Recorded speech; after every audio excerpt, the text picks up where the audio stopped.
جہاد کا فرض ہونا اور جنگ بدر۔ امام الانبیاء حضرت محمد صلی اللہ علیہ وآلہ وسلم کو مدینہ میں آئے ہوئے 1 سال گزرا تھا، لیکن مکہ شریف کے اور تمام عرب کے کافر لوگوں نے آپ صلی اللہ علیہ وآلہ وسلم کو چین سے نہ بیٹھنے دیا۔ اس وقت اللہ تعالیٰ نے آپ صلی اللہ علیہ وآلہ وسلم کو جہاد کا حکم دیا کہ ان بے ایمان باغیوں سے لڑو اور ان کی بد دماغی کی سزا دو۔ آپ صلی اللہ علیہ وآلہ وسلم نے جہاد کا حکم سنتے ہی مسلمانوں کو جنگ کا شوق دلایا اور چھوٹی چھوٹی فوج بنا کر دشمنوں سے لڑنے کے لیے بھیجنی شروع کی۔ بہت سے جنگ ہوئے، یہاں نمونہ کے طور پر چند لڑائیوں کا بیان کیا جائے گا۔ جنگ ابوائے میں حضور صلی اللہ علیہ وآلہ وسلم تشریف لے گئے۔ ابوائے ایک بستی کا نام ہے جو مکہ اور مدینہ کے بیچ میں تھی، اور اسی سال میں اذان ہوئی اور اسی سال میں حضرت عائشہ صدیقہ رضی اللہ تعالیٰ عنہ کی رخصتی ہوئی، اور اسی سال میں مہاجرین اور انصار میں بھائی بندی مقرر ہوئی۔ دوسرے سال میں جنگ بدر کا واقعہ اس طرح ہوا کہ ابو جہل 1000 آدمیوں کا لشکر لے کر بدر کے مقام پر آ پہنچا۔ وہ وقت حضور صلی اللہ علیہ وآلہ وسلم پر بڑی مشکل کا وقت تھا۔ نہ آپ صلی اللہ علیہ وآلہ وسلم کے پاس ہتھیار اور نہ کوئی لشکر جرار، صرف 313 مسلمان تھے، مگر وہ بہادر اللہ اور رسول صلی اللہ علیہ وآلہ وسلم پر قربان ہونے والے 1000 دشمنوں کے سامنے بے سر و سامانی کی حالت میں ڈٹ گئے۔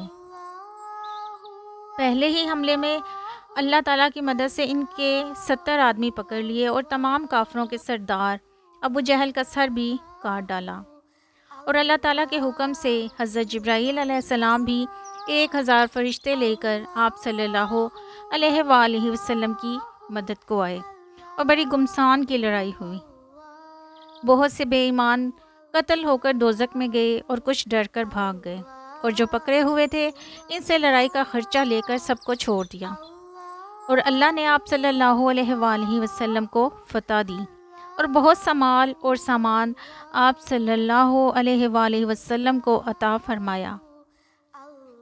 اس جنگ کے بعد اور جنگ بھی ہوئی، اور اسی سال شعبان کے مہینے میں کعبہ شریف کی طرف نماز میں منہ کرنے کا حکم ہوا، اور اسی سال میں زکوٰۃ فرض ہوئی، اور اس کے بعد آخر شعبان میں رمضان کے روزے فرض ہوئے، اور آخر رمضان میں صدقہ فطر مقرر ہوا، اور عیدوں کی نماز اور قربانی مقرر ہوئی، اور جمعہ کی نماز پہلے ہی سال میں مقرر ہو گئی تھی، اور اسی سال میں بدر کی لڑائی کے بعد آپ صلی اللہ علیہ وآلہ وسلم کی صاحبزادی حضرت رقیہ کی وفات ہوئی، اور آپ صلی اللہ علیہ وآلہ وسلم نے ان کی وفات کے بعد حضرت ام کلثوم دوسری صاحبزادی کا نکاح حضرت عثمان رضی اللہ تعالیٰ عنہ سے کر دیا۔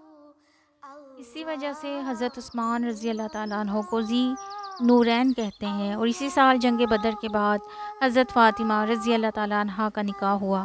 ہجرت کے تیسرے سال بھی بہت سی جنگ ہوئی، اور آپ صلی اللہ علیہ وآلہ وسلم کو فتح ہوتی رہی۔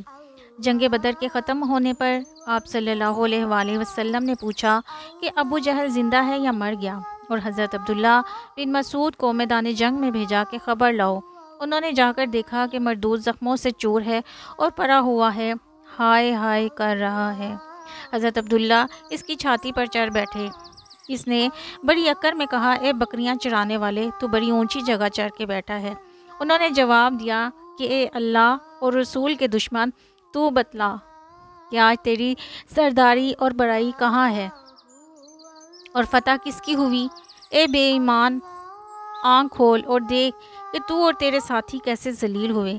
اس نے کہا، میاں جو کچھ ہونا تھا ہو چکا، اب جو تیرا کام ہے کر، مگر یہ ضرور کرنا کہ میرا سر کندھوں کی جڑ میں سے کاٹنا، کہ دیکھنے والے کہیں کہ یہ تو سر بہت بڑے نامور سردار کا ہے۔